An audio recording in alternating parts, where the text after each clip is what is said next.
Hi, my name is Joe Murray and I'm a gastroenterologist at the Mayo Clinic in Rochester.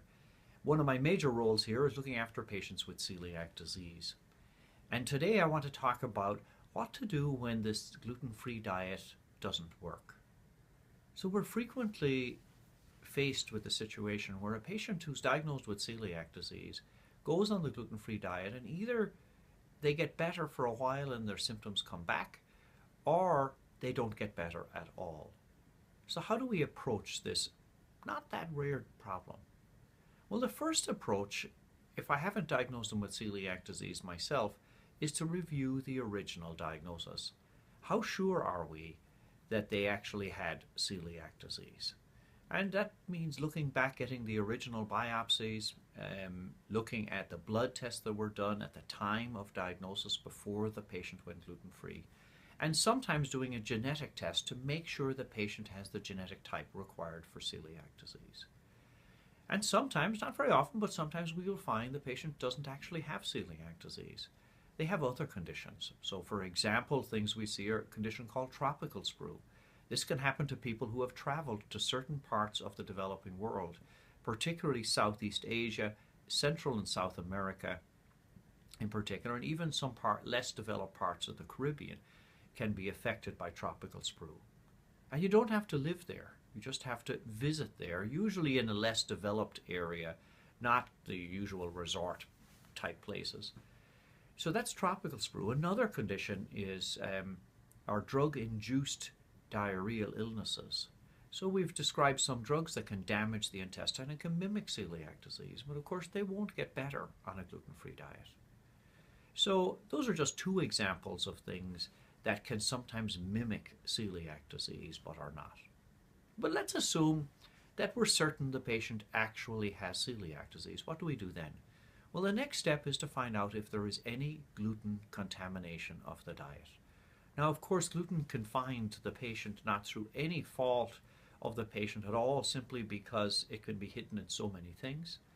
Or sometimes patients find it challenging to be gluten-free and perhaps maybe are a little more casual with the diet than they need to be. And then usually we work with our dietitians and expert dietitians who will help detect where the source of gluten could be. One of the ways we can tell that there is likely gluten contamination is if the blood test for celiac activity remain positive at least out to a year.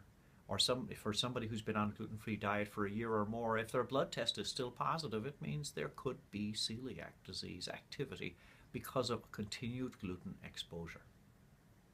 But sometimes, even with continued gluten exposure, the blood test can become negative. So a negative blood test alone is not enough. Let's assume it's not gluten contamination. Well, then we're looking for certain conditions that can be associated with celiac disease.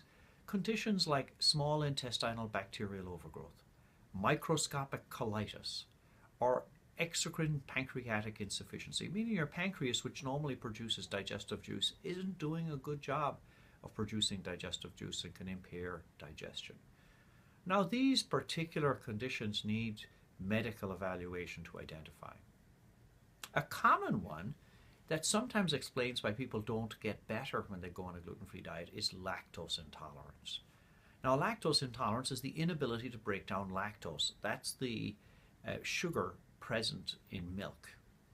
And if that happens, in patients with celiac disease, it happens because the intestinal lining is damaged because of celiac disease.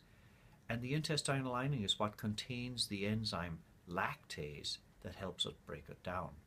And if we don't have lactase functioning, like a patient who's got active celiac disease, we can't break down lactose, and we can get bloating, diarrhea, gaseousness, and quite a bit of discomfort can go with that as well. So oftentimes I will tell patients, perhaps a month or so into a gluten-free diet, they're still having a lot of bowel upset. Go ahead and try and restrict lactose to see if that makes a difference. Now, there are other things, of course, that can happen, things like irritable bowel syndrome.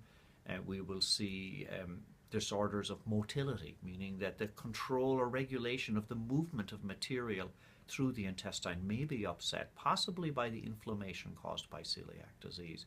And sometimes that needs separate treatment. Microscopic colitis, an unusual condition where there's inflammation of the colon. We call it microscopic because when we put a scope in, it looks normal, but the biopsies are abnormal on the microscope, and that usually requires medical treatment. In only a small proportion of patients will there be what we call refractory celiac disease, a truly serious illness that requires highly specialized evaluation, usually in a celiac center such as at the Mayo Clinic. So treatment with a gluten-free diet usually works for people with celiac disease, and in some people it takes longer than others. But there are a small group of patients in whom a careful, systematic evaluation is needed to get them to the health where they should be. Thank you.